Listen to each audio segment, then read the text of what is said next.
Very dark man came out to do that video. I know that they've called you to tell you that I have petitioned them, right? NCCC, they've called you to tell you that I have petitioned them. So you have to come out and do your normal manipulative tactics. I'm a very wise woman. I know when to fight. I know when to listen. And I know when to speak. I'm not like you that speaks from the both side of the mouth. I'm not like you that is very, very manipulative, deceitful, corny. I'm far different from you. That's the difference between me and you. You've tried in all your might to bring me down, but you cannot. Because who God has made, no man can destroy. No man can destroy. I'm so glad that you yourself sat to see a lot of videos of you circulating on the same internet space. Videos that you made. Or you insisted that they cancel Naira Marley. With your own mouth. Videos that you made against them. Numerous videos. Before you decided to take a turn. So that you can know that you speak from the both side of your mouth. And people should not take you serious.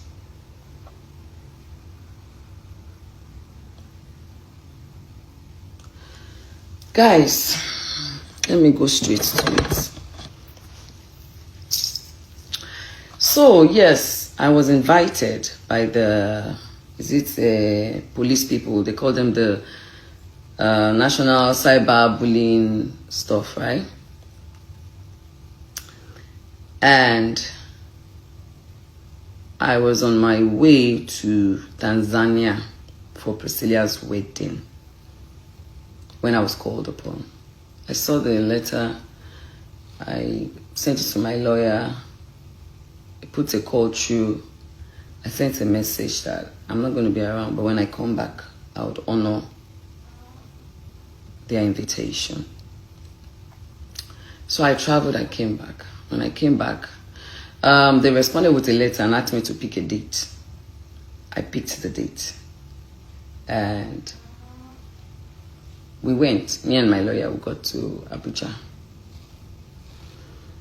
I didn't know why I was invited, but I had an idea. But I just didn't know which of it was, But later, I had an idea of why I was going there, so I went. When I got there, I met with Officer Suleiman. He was the one in charge of the case. I was also taken to see another senior officer, the lady. And Officer Suleiman took me in, and I was asked to write my statement. You know, when you want to first write statement, they will say you should write about when you were born, your this and that, your family, your address, your I wrote. When I was done, they asked me that what's my relationship with Naira Marley. That what exactly did Naira Marley do to me? I said, Naira Marley, I don't understand. They said, yes, now that Naira Marley is the one that wrote the petition. That, I should also explain my own side of the story. So I started explaining my side of the story. I talked about, yes, I used to promote Naira Marley's song through my TikTok video. I've never met Naira Marley before, which I thank God that when he came eventually, and I asked him before those police people, have you ever seen me before? He said no. So let me go back. So yes, I said I used to promote a song until when Mohbad died. I was in America. How they even buried him was the first heartache for me, when his neck was broken. I think I was on my way back to Nigeria. I came back, I went to Abuja. And then I saw a video, a Snapchat of Naira Marley coming to dance, you know. At that time, fingers were already pointing towards his direction. A lot of videos started coming out. I was angry, like, guy, this is not the time for you to be dancing when one of your person, whether the guy is still under your record label or he's not under your record label anymore, at least he was part of you people on Snapchat. And I was like, then Sam Larry also, you know, did one video, was saying, you know, later deleted the video, but obviously the video had circulated, you know, something like where Oku can sorrow, you know, that kind of thing. Like, you know, when somebody's dead, the dead cannot speak, you know, then he later deleted it. I was like, Then videos started coming out about how he went to Naira Marley's house with some of his friends to say he didn't want to work with their manager anymore. How, you know, they were beaten. He landed in the hospital. We saw the bruises. He said, if anything happened to me, you know, they should hold Naira Marley. How there was so many videos just flying around.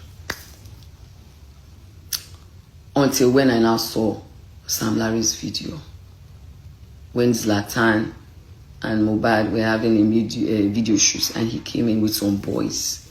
They were holding weapon. They were holding something like looked like a weapon, and I was like, So this thing is true. And as a concerned citizen, as a mother, I don't think I was the only one that was pained. Because if I was the only one that was pained when we did the candle night, I don't think the whole world would have done that, the candle nights that he did for Mohbad. We all came out. And I used my platform. Because a lot of narratives were flowing during that time. We had the narrative of the friend, you know, they say the acting with ring. We had another narrative, you understand, about so many things. And then when Sam Larry's voice came out where he said, what he basing? What he basing means that they have buried him. All stations settled. I said, I don't want to believe. But with all these things that are going on, it's very glaring that Sam Larry bullied Mohbad. And what we saw in happened in Naira Marley's house, where he was beaten, his neck, he had a teeth bite and all that. Then Naira Marley bullied Mohbad. And I was angry. Now what you see